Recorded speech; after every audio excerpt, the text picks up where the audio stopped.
নমস্কার বন্ধুরা, আজ আমি আবারও চলে এসেছি আপনাদের জন্য আরেকটি নতুন রেসিপি নিয়ে। তো আজ আমি বানাবো ভেটকি মাছের কোপ্তা কারি। চলুন দেখি কিভাবে এটি বানানো যায়। আমি এখানে 4 পিস নিয়ে নিয়েছি ভেটকি মাছ। তো আমার 4 পিসেই হয়ে যাবে কোপ্তা করতে। তো আমি এখানে দিয়ে দিলাম নুন, আর দিয়ে দেবো হলুদ, আর দিয়ে দেবো লাল লঙ্কার গুঁড়ো সামান্য, লেবুর রস দিয়ে দেবো। এখানে অল্প যেহেতু মাছ, আমি আধখানা লেবুর রস ব্যবহার করব। এবার আমি এটা মাখিয়ে নেব সব কিছু দিয়ে।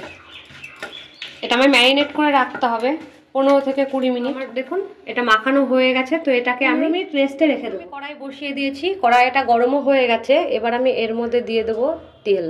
তেলটা আমার গরম হয়ে গেছে, এটাকে আমি একটু স্প্রেড করে নেব।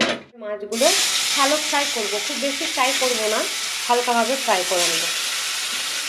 এবার আমি এগুলোকে উল্টিয়ে দেব।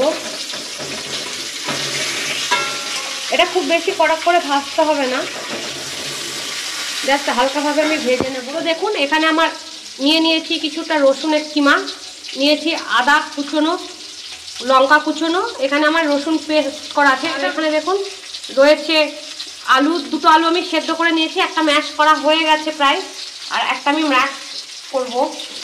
দেখুন বেশি ভাজিনি, এটা সেদ্ধ করে করলেও হয়, তো আমি একটু তেলে ভেজেই করলাম।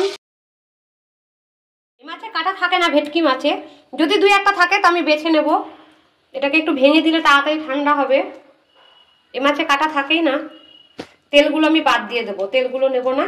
তবে আমি সব মাছগুলো ছাড়িয়ে নেবো। এই যে দেখবো সামান্য একটু নুন দিয়ে দেবো, চাট মশলা, একটু গরম মশলা অল্প করে দিয়ে দেবো, হলুদের গুঁড়ো দিয়ে দেবো, সামান্য পরিমাণ বেসন দিয়ে দেবো, সামান্য একটু ধনের গুঁড়ো।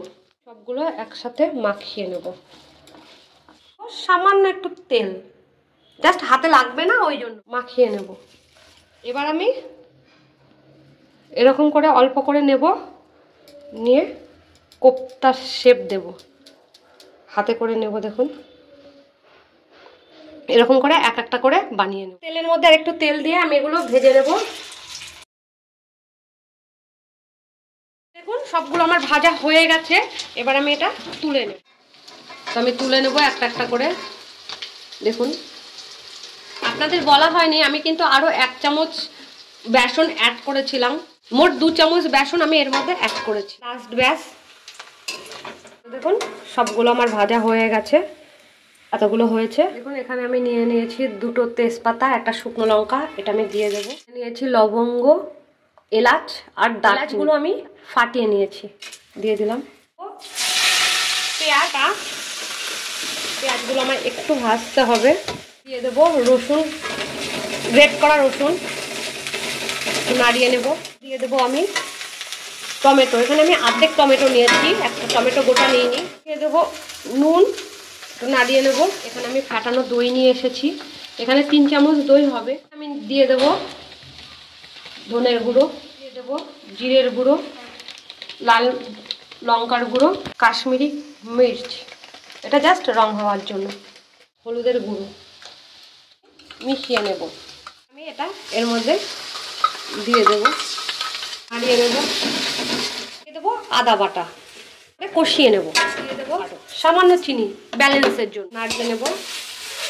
দেখুন মশলাটা আমার কষানো হয়ে গেছে, কেমন তেল ছেড়ে দিয়েছে। এবার এই স্টেজে আমি দিয়ে দেবো জল।